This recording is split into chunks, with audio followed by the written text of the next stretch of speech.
Morning. I'm gonna tell on myself on something here.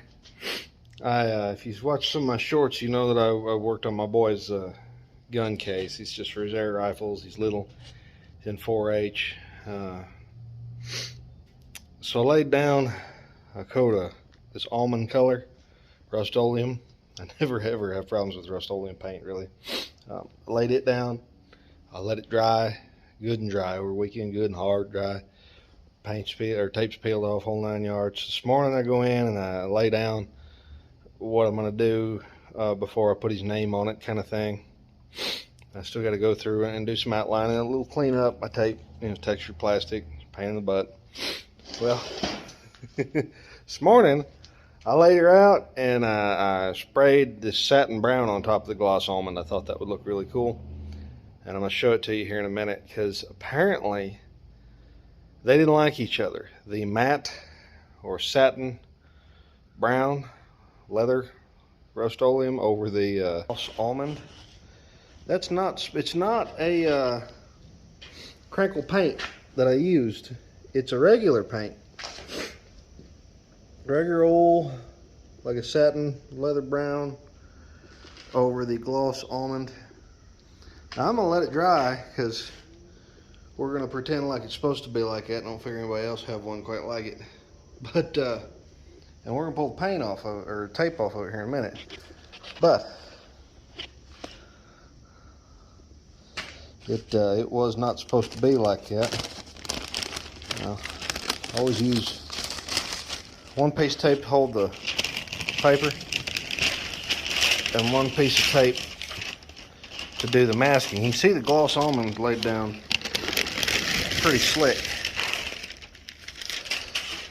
And then laid down the two long sides last. Laid down the short sides first.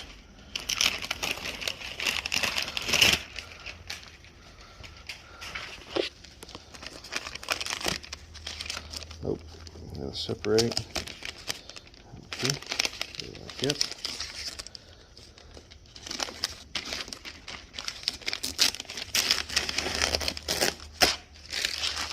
We did cut ends on the corners just to give them a little bit of something.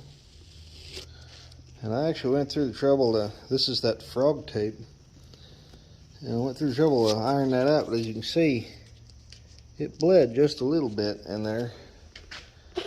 That sucks, because I did really try and iron that. You can see it's just a little bit in the corner there. It bled through, and it really hadn't been sitting, long enough to kind of gas off a little bit, but it's still pretty wet. And let's see, that was over there, so I think the long ones, the long ones have to come off next.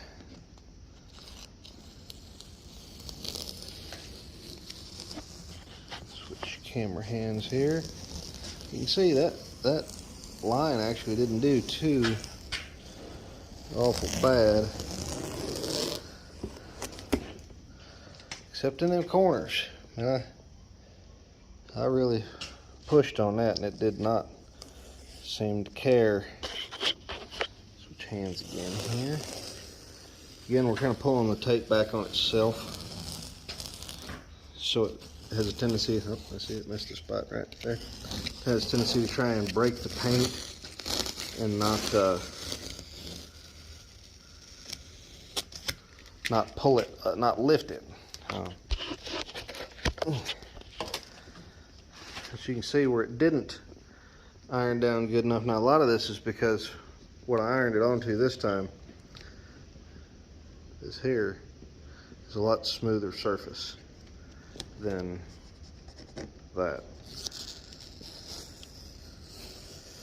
Just before anybody really goes off on paint and plastics, yes, I applied an adhesion promoter to this prior to primer, so the entire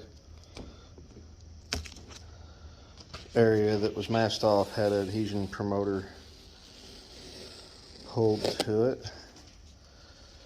And then there's actually a piece right there in the middle, so I need to do something about that.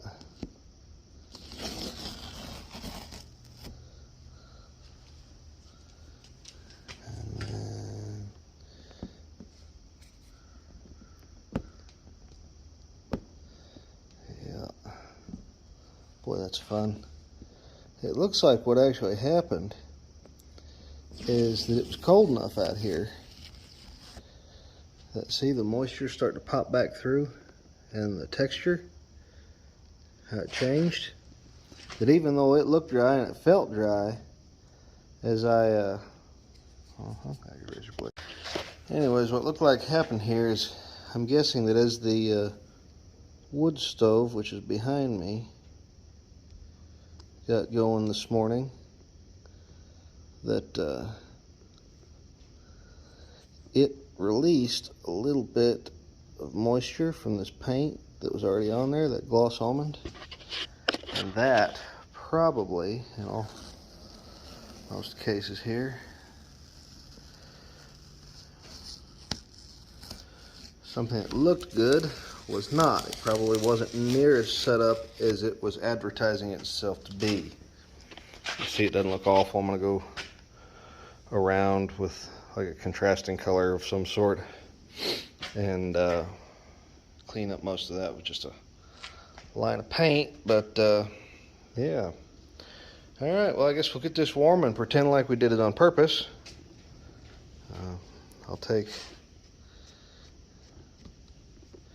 I'll scrape some of this off best I can, but unfortunately it's a little bit of a catastrophe, and that's just what we're gonna do. This is what we got. So anyways, thanks for watching, and yeah, we're gonna set this over here by the old warm morning stove here. Literally, that's what it's called. And burn this masking stuff and finish cleaning up, because Friday I did not get to clean up, and that's that. Alright, so it actually turned out kind of cool, but again, not what we wanted. I noticed when I look at this camera, when I look in the mirror, I don't feel bald. When I look at this camera with the lights and stuff reflected directly on my old head, I think I'm bald. That's weird. Don't let my wife see it from that angle. She don't watch these videos anyhow, so I guess we're good. Please subscribe to this channel, see more of my bald, overweight self, bungling and sometimes fixing stuff. Yep, good times. Happy Monday.